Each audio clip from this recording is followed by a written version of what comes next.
Hello and welcome to the latest in our series of reflections for Lent 2021 at Harrow Baptist Church, based on the resource Worship in the Wilderness by Sara and Sam Hargreaves of Engage Worship. I'll open today with some words from the Gospel of Luke. To some who were confident of their own righteousness and looked down on everyone else, Jesus told this parable. Two men went up to the temple to pray, one a Pharisee and the other a tax collector. The Pharisee stood by himself and prayed, "God, I thank you that I am not like other people, robbers, evildoers, adulterers, or even like this taxman. I fast twice a week and I give a tenth of all I get." But the tax collector stood at a distance. He wouldn't even look up to heaven. But he beat his breast and said, "God, have mercy on me, a sinner." "I tell you that this man," said Jesus, "rather than the other, went home justified before God. For all those who exalt themselves will be humbled, and all those who humble themselves will be exalted."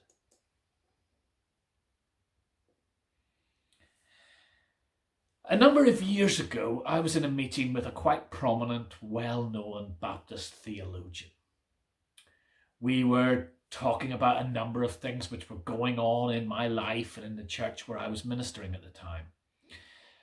And at that time, there was one particular situation which was one huge mess.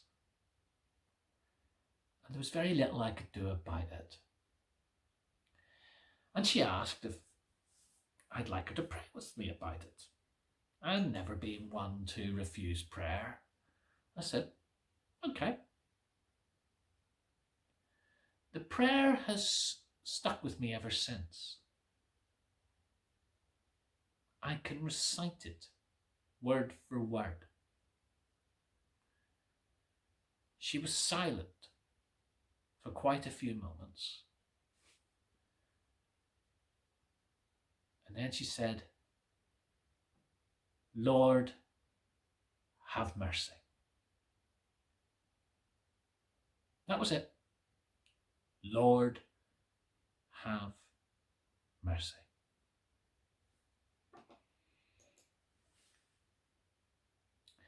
I think back to numerous prayers I've prayed in situations where people are struggling with something or other. I would probably roughly summarize what I've just heard in the conversation. I tell God that he knows all about it as if he didn't already know about it. I thank him that he cares about it. I may make a suggestion about what I want God to do. Or if we really, really don't know what the best outcome is, we might say, "We just leave it in your hands. Do what you think's best, God."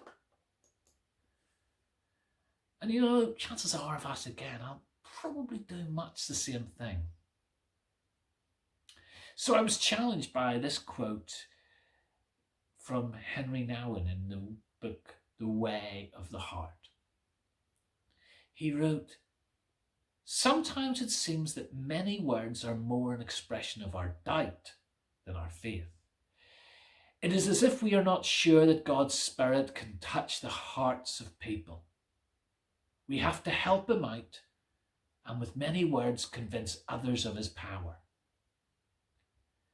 But it is precisely this wordy unbelief that quenches the fire."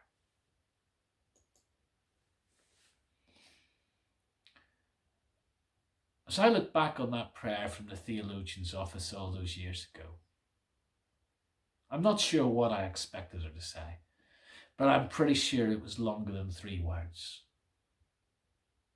And yet, looking back, I sense it displayed an immense faith in God, his presence, and the power of prayer. Nothing more was necessary. Think about the most earnest prayers you have ever prayed. How elaborate were they? I'd guess not very. Were a lot of them little more than a couple of babbled sentences? Maybe even as short as the prayers we talked about yesterday. Help, thanks, wow.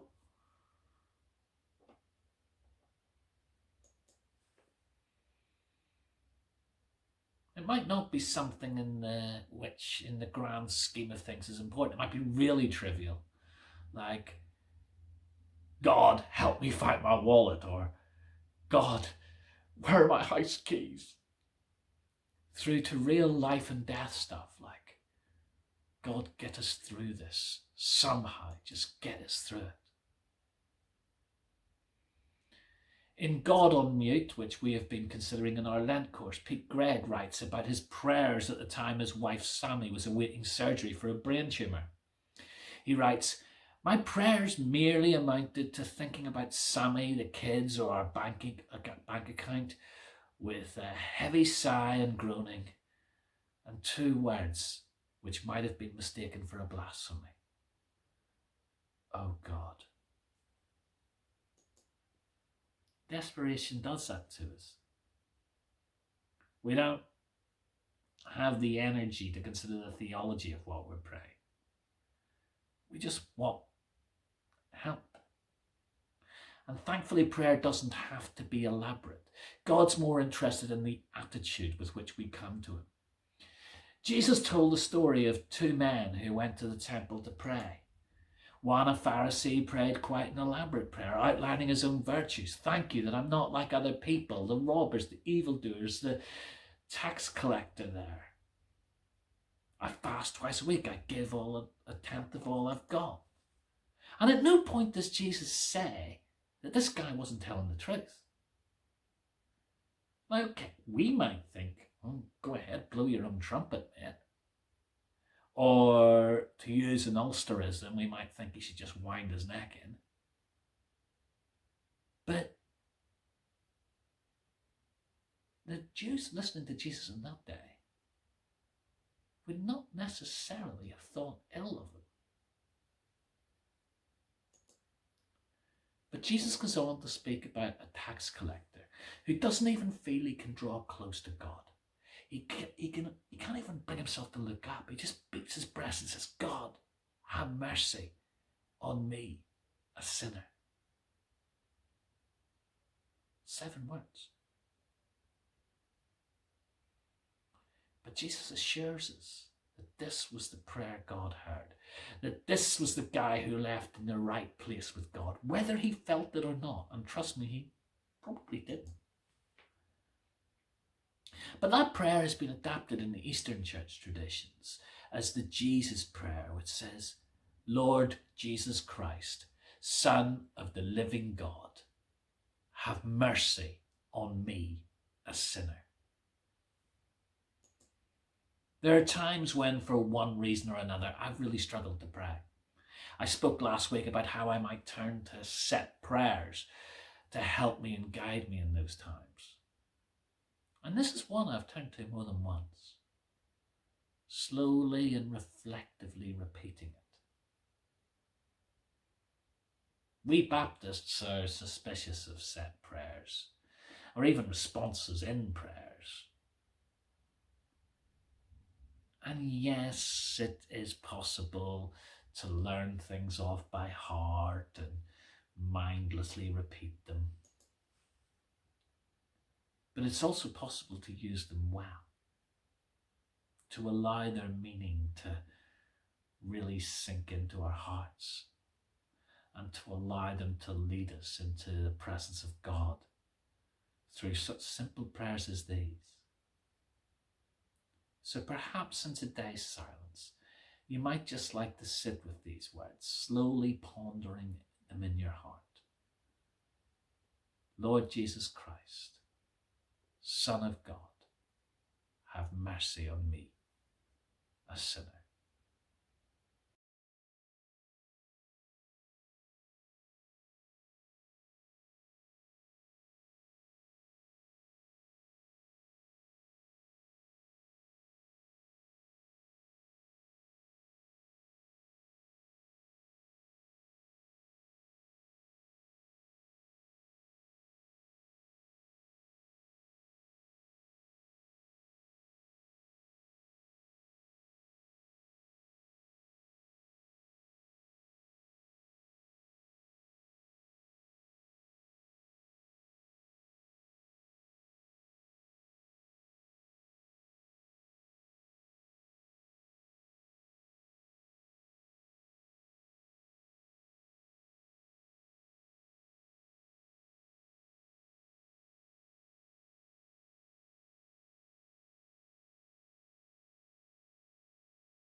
Grace and peace to you.